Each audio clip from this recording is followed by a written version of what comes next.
Welcome back to Unstuck TV. I'm here with Cheryl Green and John DiDomenico. John was just telling us a little bit about his story and how he made it from Philadelphia to Conan O'Brien to now Unstuck Happiness Conference, which is way bigger than Conan O'Brien, right? So much higher. So I was in speech therapy for 8 years. I also had dyslexia, ADHD. I was like just a laundry list. I was just a mess. So, but when you really want something, you're willing to work for it. And I was I always knew what I wanted to do, which was great, which always keeps you focused. Yeah. So, and every time I'd hear a voice, I'd work very hard and try to pick it up and make sure it sounded exactly like the person. Can you tell us real quick, you mentioned all those different learning disabilities. Mm-hmm. And I was a special education teacher for many years. Mm-hmm.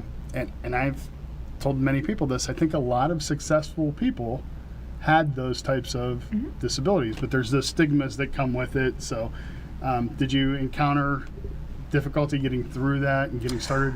Well, because they weren't really sure I was tested constantly and they just couldn't figure out. They knew I was smart, I was verbally smart, they just couldn't figure out why I couldn't read and do a lot of the stuff and couldn't stay still, and I thought like everybody, with my dyslexia, like if you looked at letters, the letters lifted up and started moving around, and I just thought that's what everybody saw. I thought everyone saw letters moving, you know what I mean? You had to when you don't know something, it's hard to explain it to somebody. So you're constantly, it's tough, and everyone else seems like it's so easy for them, and grades are so easy. And I really tried. I and I was still a crappy student because I just couldn't. I couldn't put it together, and it was finally when I learned how I learned. Mm-hmm. That's when it kind of opened up for me.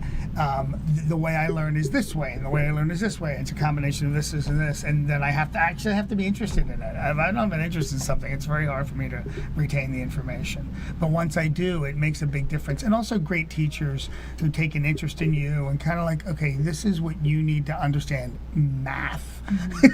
You know what I mean? Reading. And you're always, I call it like just, if you can crack the code on yourself, that's one of the things about being unstuck. You crack the code on yourself. What do I need? What do I need? You have to be your own advocate. Right. What do I need to get to this next point? What do I need to motivate myself? What do I need to inspire myself? Is it a song? Is it a clip from a movie? Is it me dropping and doing 10 push-ups? Is it a biochemical thing? Is it me walking around my neighborhood? It's all those different things that that you figure out for yourself, So what has kept you inspired all these years? Because didn't you say you were like an overnight success in 10 years? Oh God, yeah. I mean, I've always made a living. I've been very, very lucky. But with what happened, what keeps you inspired is just passion. It's the passion to do it. And I don't want to do anything else. I do a lot of different things. I write and I perform and I do comedy and I've done theater, and I want to do everything. I want to do everything that I want to do, and that's what keeps me very passionate. I hand it to people who can sit in a cubicle for 10, 15 years. I really do. I can't do it. Yeah. I can't do it. I have to do what I want to do, and I'm very lucky that I'm able to make my own schedule and to travel. All of these things, that's what keeps me going. It's like the next job and the next group of people that I'm working with and the next project. And I'm very curious, and I get to work with amazing clients and lots of different major corporations. And I want to know about, Mako is one of my big clients. I've done their meeting for 14 years. I want to know about paint. Because when I go up and do comedy and I'm able to make a joke about paint, they love it. I've done my homework, and I've learned something, because everyone has their niche and has their business. So what stopped you in the early days from just settling, getting any other job, especially when it's tough in the beginning getting started? It's, you have a picture of where you want to be. And luckily, even with setbacks, I was always kind of moving forward. You have to take risks. You've got to jump off the cliff, and you've got to assume there's going to be a net there. Even when there isn't, it's there. The mere fact that you took the jump and took a leap of faith in yourself that's the net sometimes, you know. So that reference, by the way, you will get at Unstuck is another one of our speakers, Vital Germain, is a former Cirque du Soleil performer who wrote a book called Flying Without a Net. So I just love how, and that just illustrates to me, one of the things that I love about the conferences is we get a mix of stories, people who have overcome all kinds of different circumstances. But when you look at their lives and what propelled them forward to make them who they are, which they're all great leaders, the steps are very similar. Yeah. It's like we all had to go through similar processes to pick up and move on, even though the reason that we were stuck to begin with was so completely different. So I love hearing some crosstalk, if you will. All the different speakers will reference something that, like John just referenced, something that is Vital's like platform, which is awesome. And so there's a lot of overlap and a lot of the same strategies that we use. So you're going to walk away with some definite strategies that you can implement in your life to move forwards. Very cool. Yeah. It's good to have it ready to go and to see difference and who are coming at this from totally different angles. That's what's so great about this, you know. And a lot of times when you go to a conference like this, what do you see? 2 or 3 people max. You're going to see 12 people in a beautiful venue. Right. You know.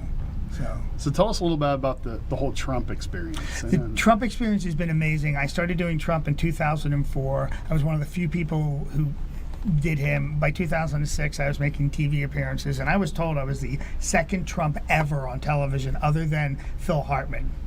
So I was doing, in 2008, I did a comedy movie, like one of these epic, these parody films, and I've always been doing him. And what I always do is, I work in the corporate world, so if I can scale something and make it work and sell it, that's the most important thing. So when Trump was very popular, that first few seasons of The Apprentice, I started selling Trump Apprentice games to corporations that were scalable from 50 people to 150 people. Then I thought, you know what, Trump's kind of a insult king, maybe he should be roasting some people. So then I had Trump roasts, and then I had Trump doing award shows because he loves to own pageants and things like that.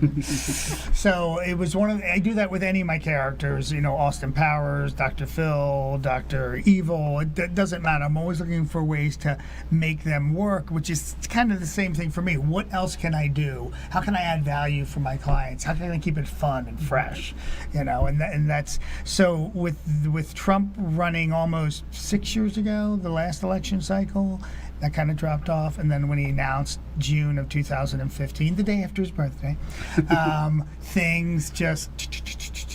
And then by August of 2015, Conan O'Brien had contacted me, Fox News had contacted me, a bunch of other people, and I started becoming regulars. And then the corporate work was going through the roof. Then by August this time last year, I was in Canada shooting a series. And it's just been this non-stop. I did a commercial called The Wall commercial. It has over 30 million views now. Wow. So it's just been incredible. And since and as I was mentioning pre-show, it's kind of leveled off because the mania isn't there anymore. So now it's time for me to go back to the drawing board. And how can the work was just coming at me. Now it's how do I sell it? How do I retool? How do I make this long-term for 4 to 8 years? Are you looking at another character coming up? Or? That's a great question. People ask me that all the time. And the thing is, I have to do a character. I have to perfect a character that everyone already knows. So you tell me right now, who's a big person, celebrity, that everyone knows that I could do? And they would have to stay relevant, too. They would have to stay relevant. That's the key. And it has to work in a corporate environment. Right. Because I'll get back to you on that. Yeah, I'll think about that. Me one for too. you. Are we going to see some of these at the conference? Oh yeah, I'll do some of the voices and pull them out, baby. Yeah. Who's your favorite character to do? I think it's Austin Power. It's always been Austin Powers. He's very physical, baby. Yeah. But I've done Trump so much now. He's kind of in my head because I'm doing him for the Trump cast about every other day, where I read his tweets and it goes out on a podcast. I notice your regular voice is sounding more like Trump. Yeah, but it's actually gone down an entire octave because it's kind of damaged my throat. Well, we're running out of time, so again, Unstuck is going to be August 19th, this Saturday. Go to unstuckconferences.com to 9 buy a.m. tickets. till about 4:30-ish. Or And when what's we the stop lunch talking. deal? What's the lunch deal? We're Do you working on buy that. lunch? Don't ask that There's, question. Okay. you eat. That's You the eat. lunch Okay, deal. good. Just wanted to find out. So we will see you guys on Saturday. Thank you, John and Cheryl, and stay unstuck.